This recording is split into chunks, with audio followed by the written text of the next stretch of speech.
Welcome to Conspiracy Q. This week, we're diving deep into a top-secret investigation. The enduring mystery of Malaysia Airlines Flight 370. Right. Everyone's heard the official explanations. Oh, yeah. But forget those for a second. We've got some recently uncovered classified sources here. And they suggest a far more complex and honestly unsettling scenario. That's right. Buckle up, folks. Our listeners have been asking about this one. They have. They're so curious. Yeah. And what we've been looking at is supposedly marked top secret eyes only. Whoa. Detailing something called Project Nightfall, the MH370 deception. Wow. It really gives you a different perspective. Oh, really? Our mission today is to really dissect what's going on here. Okay. All those apparent inconsistencies and possible manipulations surrounding this disappearance. Absolutely. So let's jump right in. Our sources are calling this the impossibly precise disappearance. Okay. And they point to the fact that the transponder, the thing that identifies the aircraft to civilian radar, it shut down. And then minutes later, the ACARS system goes silent. Right. Now ACARS, that's the Aircraft Communications Addressing and Reporting System, it sends routine engine data, operational info, all that stuff. Got it. So our sources point out that this sequence, it's strange. What do you mean? Well, it doesn't match. The typical mechanical or electrical failures we see in other aviation accidents. Right. Like, think about an electrical fire. That would impact multiple systems at the same time, more or less. Makes sense. This was a very ordered shutdown. It suggests a level of control that really needs a closer look. I see what you're saying. Right. Yeah. So the big question our sources ask, who could do this? Who has the expertise for such a precise shutdown? Yeah. Was it someone on board? Someone who knew the 777 systems inside and out? Or could this have been done remotely? Oh, wow. I know, right? And that leads us to the next point, the phantom turn and military blindness. What we're seeing is that MH370, they made a sharp turn back across the Malaysian peninsula. And get this, it wasn't just some random turn. It followed established navigational waypoints.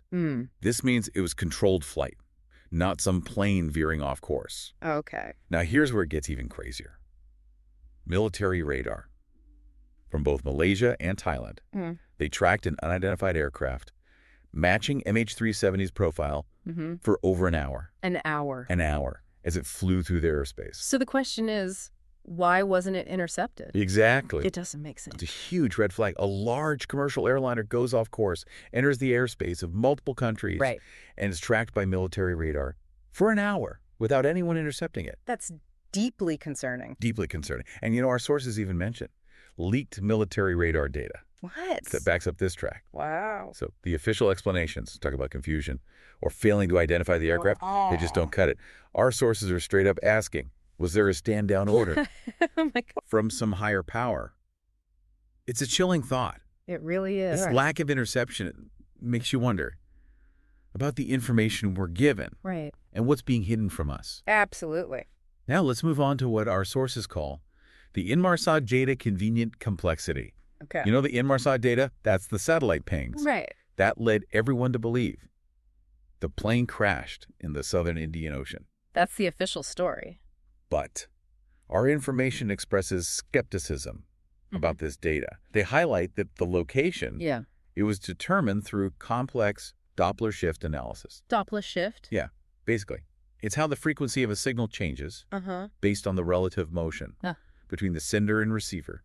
Think about the pitch of a siren as it drives past you. Oh, yeah. That's Doppler shift. Now, applying this to faint satellite pings from a distant moving aircraft over vast distances, it introduced a lot of room for interpretation. An error. An error. Our sources are saying this is a major concern. Could this mathematical model, however well-intentioned it was, have actually misled search efforts? Intentionally or not? Right. Towards an area where the plane might never have been. That's interesting. Right. Our sources even propose some alternative scenarios. Like what? Well, what if the plane flew north? Okay. Into regions with less radar coverage? Or what if it landed somewhere secretly? The argument is that the Inmarsat data, it conveniently supports the remote ocean crash. Yeah. Location. Where they might never find the wreckage. That's true. Right. So we have to consider all possibilities. There's even crazy ones. Even crazy ones. Now let's talk cargo. The cargo conspiracy, more than mangosteens. Interesting title. Right, so the official cargo manifest included things like mangosteens. Mangosteens. Yeah, some kind of fruit and lithium-ion batteries. Okay. Standard stuff. But our sources are hinting at other undeclared high-value cargo. Really? Yeah. Like what? We don't know, but this is where it gets interesting. The passengers, specifically 20 employees from Freescale Semiconductor. What about them? Well, this company, they were deep into advanced radar and electronic warfare technology. Huh. So the theory is, was the plane hijacked to acquire this technology? Or maybe some valuable patents? Wow. And the lithium batteries, they take on a whole new meaning. How so? Well, our sources suggest they get a bit of cover story for a fire or emergency, Oh, I see. maybe to mask the real cargo. That's devious. Right. It's like layers upon layers of deception. Exactly. Now, buckle up for this next part. Remote hijacking technology, science fiction, or deployed reality? Okay, this sounds intense. It is. Our sources mention that Boeing, The plane manufacturer. yes, they hold patents for an uninterruptible autopilot system. What? With remote control. Well, the stated purpose is safety. You know, in case of a hijacking, they can land the plane remotely. Oh. But think about it. What if the system could be exploited? You mean someone could take control of a plane? Without the pilots knowing. That's terrifying. I know. And our sources ask, could MH370 have been an early covert use of this technology? So, It's chilling, but it could explain a lot. like what? The controlled maneuvers, Okay. the lack of communication, Right. no distress calls, nothing from the pilots. That's true. It's like the pilots were taken out of the equation. This is wild. It is.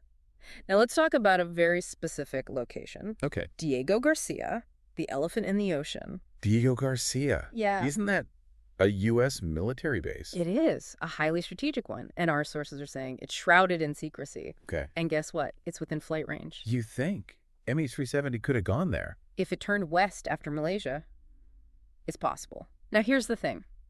There's no public radar data from Diego Garcia. Around the time MH370 disappeared, and there are these unverified reports of a plane matching MH370 being spotted in the Maldives, Interesting. maybe refueling, or on its way to Diego Garcia.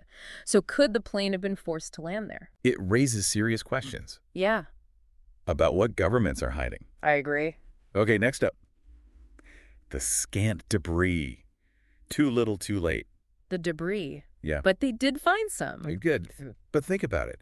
For a huge Boeing 777 to vanish and leave almost no trace, that's strange. It is. It took a long time Yeah. to find just a few pieces thousands of miles away. Yeah. And while the locations kind of match the drift models, Mm-hmm. some experts are questioning the biofouling on the debris, Biofouling. like the stuff that grows on things Oh, right. in the ocean.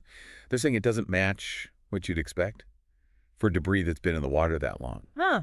So could the debris have been planted Planted. to support the official story? Wow. A high-speed crash would create a massive debris field immediately. Yeah. But that didn't happen. That's true. It makes you wonder. Our sources also talk about silenced voices and shifting stories. What do you mean? Well, anyone who questioned the official narrative, they were criticized, dismissed, or even professionally punished. Wow. And the initial reports Nah. from officials, they were contradictory, confusing, constantly changing. Our sources believe this was deliberate. You mean they were trying to control the narrative? Exactly. And the families of the passengers, they've been demanding transparency. Rightfully so. But it feels like someone's trying to silence dissent. That's awful. It is. Now for the final point. And this one is wild. Right. The extraterrestrial hypothesis, the ultimate cover. Aliens. Well, our sources present this as a last resort. If everything else fails to explain things, the idea is, what if a technologically superior civilization abducted the plane? Ooh. I know, right? Think about it. A sudden disappearance. No wreckage. It could be aliens. But why? We don't know. Their motives would be beyond our understanding. I guess that's true. So, what does all this recently uncovered information mean? Yeah. These classified sources, they paint a very different picture than the official narrative. We've got so many inconsistencies. Yeah. The shutdowns, the unintercepted flight, the satellite data, the cargo, the passengers, the possibility of remote control, Diego Garcia, the lack of debris, silenced voices, these are all breadcrumbs. Breadcrumbs. That's what our sources call them. Breadcrumbs leading to the truth. Okay. And the final thought, the one that really sticks with you. What if the Southern Indian Ocean crash is a lie? A lie. An illusion to cover up the real fate of MH370. So where is it then? That's the question, isn't it? Was it a tragic accident or something far more sinister? What do you think? This top-secret investigation into MH370 continues. Rate and follow Conspiracy Q to share the truth.